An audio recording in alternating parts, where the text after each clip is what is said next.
ओम साईराम जय साईराम। ଆଜିର ସାଇ ସନ୍ଦେଶରେ ବାବା କହୁଛନ୍ତି କି ମୋର ପ୍ରିୟ ସନ୍ତାନ, ସମୟର ଚକ୍ର ସବୁବେଳେ ଘୁରୁଛି। ତୁ ସମୟ ଆସିବା ପର୍ଯ୍ୟନ୍ତ ତତେ ଅପେକ୍ଷା କରିବାକୁ ପଡ଼ିବ। ଧୈର୍ଯ୍ୟର ସହିତ ନିଜକୁ ଦୃଢ଼ କରିବାକୁ ପଡ଼ିବ। ସମୟ ସମସ୍ତଙ୍କର ଆସିଥାଏ। ଆଜି ଯିଏ ତତେ ଅପମାନ କରୁଛି, ତତେ ଯିଏ ସବୁବେଳେ ନୀଚ ଦେଖାଉଛି, ତୁ ସବୁ ଚୁପଚାପ ସହିଯାଅ ସନ୍ତାନ। ସମୟ ସେ ଘାରେ ନିଶ୍ଚୟ ମଲମ ଲଗେଇବ। କେବଳ ସେ ସମୟକୁ ଅପେକ୍ଷା କର ସନ୍ତାନ। ସେ ଯଦି ତତେ ଅପମାନ ଦେଉଛି, ତୁ ଯଦି ସେମିତି କରିବୁ, ତୋ ଭିତରେ ଫରକ କିଛି ରହିବନି। ସବୁ ସେ ସମୟ ଉପରେ ଛାଡ଼େ। ସମୟ ସବୁଠୁ ବଡ଼ ବଳବାନ ସନ୍ତାନ। ଏ ସଂସାରରେ ତତେ ଭଗବାନ ଛାଡ଼ିଛନ୍ତି। ଦୁଃଖ ସୁଖ ଦୁଇଟି ଭୋଗିବାକୁ ପଡ଼ିବ।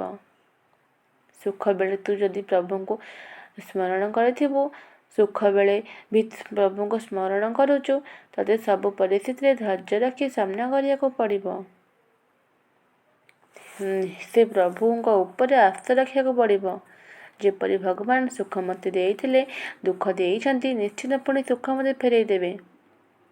କାରଣ ଏ ସଂସାରରେ ଚିରସ୍ଥାୟୀ କିଛି ନୁହଁ, ସବୁ ଅସ୍ଥାୟୀ। ଦୁଃଖ ସୁଖ ଧନ ସମ୍ପତ୍ତି ସବୁ ଅସ୍ଥାୟୀ ସନ୍ତାନ। କେବଳ ତୋ କର୍ମ ସ୍ଥାୟୀ। ତୁ କେଉଁ କର୍ମ କରିବୁ, ସେ କର୍ମକୁ ନେଇ ତୁ ମଶାଣିକୁ ଯିବୁ। ଧନ ଦୌଲତ ଜାଗା ବାଡ଼ି ସବୁ ଏଇଠି ରହିଯିବ। ଯୌବନ ବି ତୋର ନୁହଁ ସନ୍ତାନ। ଏ ପ୍ରକୃତିକୁ ଦେଖେ, ଏ ପ୍ରକୃତିକୁ ନେଇ ବଞ୍ଚିବାକୁ ପଡ଼ିବ। ସବୁବେଳେ ଅନ୍ୟମାନଙ୍କର ଭଲ ଚିନ୍ତା କରିବୁ, ଅନ୍ୟମାନଙ୍କର ହିତ ଚିନ୍ତା କରିବୁ। ସ୍ୱାର୍ଥରେ ତୁ କେବେ ନିଜ ସ୍ୱାର୍ଥ ଦେଖି କାମ କରିବୁ ନାହିଁ। ସବୁବେଳେ ତୋ ମନରେ ଦୁଃଖ ସୁଖ ଦୁଇଟି ବିଷୟରେ ତୁ ମୋ ନାମକୁ ସବୁବେଳେ ଜପ କର। ମୋ ମନ୍ତ୍ରକୁ ସବୁବେଳେ ପାଠ କର। ମୋ ନାମ ଯଦି ତୋ ହୃଦୟରେ ରଖିବୁ, ତୋ ମନକୁ ଲୋଭ ମୋହ ମାୟା କିଛି ବି ପଶିପାରିବ ନାହିଁ। ଏ ଭବ ସଂସାରରେ ବଞ୍ଚିବାକୁ ହେଲେ ମୋ ନାମ ନେବା ନିହାତି ଜରୁରୀ। ତୋର ଦୁଃଖ ସମୟ, ଏବେ ପରିସ୍ଥିତି ତୋର ଖରାପ ଚାଲିଛି। ତୋ ମନରେ ବହୁତ ଦୁଃଖ ଅଛି, ମୁଁ ଜାଣିଛି ସନ୍ତାନ। ତୁ ନ କହିଲେ ବି ତୋ କଥା ମୁଁ ସବୁ ଜାଣିପାରୁଛି। ତତେ କହୁଛି, ତୁ ଧୈର୍ଯ୍ୟ ରଖ। କେବଳ ସେ ସମୟକୁ ଅପେକ୍ଷା କର। ଚୁପଚାପ ରହିବା ଶିଖି। ତୁ ଯଦି ଧୈର୍ଯ୍ୟର ସହିତ ରହି ସମୟକୁ ଛାଡ଼ିଦେବୁ, ସମୟ ତତେ ଉଚିତ ଫଳ ଦେବ ସନ୍ତାନ। ସମୟର ଚକ୍ର ସବୁବେଳେ ଘୁରୁଛି। ଦିନେ ନା ଦିନେ ତୋ ସମୟ ନିଶ୍ଚିନ୍ତ ଆସିବ। ତୁ କେବଳ ମୋ ଉପରେ ଭରସା ରଖ। ଆଉ ତୁ କର୍ମ ଠିକ୍ ସେ କରିଚାଲେ। ତୁ ଅନ୍ୟମାନଙ୍କର ଭଲ ଚିନ୍ତା କର। ଅନ୍ୟମାନଙ୍କୁ ସାହାଯ୍ୟ କରେ। ତୋ ପରିବାରରେ ସମସ୍ତେ ଦୁଃଖରେ ଅଛନ୍ତି। ତୁ ତାଙ୍କୁ କିଛି ଖୁସି ଦେଇପାରୁନୁ, କାରଣ ସମୟ ତୋ ହାତରେ ନାହିଁ। ତୁ କ'ଣ କରିବୁ? ତୁ ସେଇ ସମୟକୁ ଅପେକ୍ଷା କର ସନ୍ତାନ। ଭଗବାନ ସେଇ ଲୋକଙ୍କର ପରୀକ୍ଷା ନିଅନ୍ତି, ଯିଏ ଭଗବାନଙ୍କର ଅତି ପ୍ରିୟର ମଣିଷ ହୋଇଥାନ୍ତି। ତୁମର ଭକ୍ତ ବୋଲି ସେଥିଲାଗି ତୋର ପରୀକ୍ଷା ନେଉଛି। ସେ ପରୀକ୍ଷାରେ ତୋତେ ଉତ୍ତୀର୍ଣ୍ଣ ହେବାକୁ ପଡ଼ିବ। ତୁ ସେ ପରୀକ୍ଷାରେ ଉତ୍ତୀର୍ଣ୍ଣ କେମିତି ହେବୁ, କେବଳ ଧୈର୍ଯ୍ୟ ରଖିଲେ ହେବ।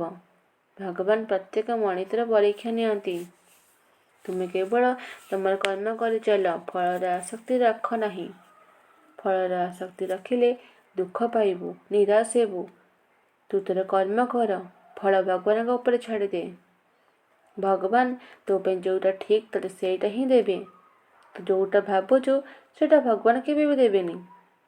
ତତେ ଯେଉଁଟା ମିଳୁଛି ସେଇଥିରେ ଖୁସି ହ।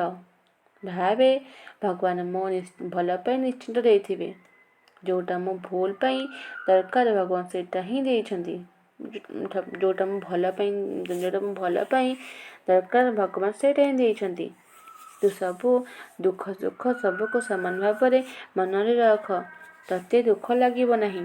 ତୁ ଦୁଃଖ କଷ୍ଟ ସମୟରେ ମୋ ନାମକୁ ଜପ କର। ତୁ ନିଶ୍ଚିନ୍ତ ସେଇ ସମୟରୁ ପାର ପାଇବୁ। ମୋ ଉପରେ ଭରସା ରଖି ଆଗକୁ ବଢ଼। ତୁ କାର୍ଯ୍ୟ ସମ୍ପୂର୍ଣ୍ଣ କର। ସମସ୍ତଙ୍କ ମୁହଁରେ ହସ ଫୋଟା। ସମସ୍ତଙ୍କ ଯତ୍ନ ନେ, ନିଜର ବି ଯତ୍ନ ନେ। ଯଦି ଭାଙ୍ଗି ପଡ଼ିବୁ, ହତାଶ ହୋଇଯିବୁ, ତାହେଲେ ମୋ ନାମକୁ ସ୍ମରଣ କର। ତ ସବୁ ଦୁଃଖ ଦୂର ହୋଇଯିବ। ଓମ୍ ସାଇରାମ। ଆଜିର ସନ୍ଦେଶ ଯଦି ଭଲ ଲାଗିଲା, ଲାଇକ୍ ସେୟାର ସବସ୍କ୍ରାଇବ୍ କରିବାକୁ ଚାହୁଁନି।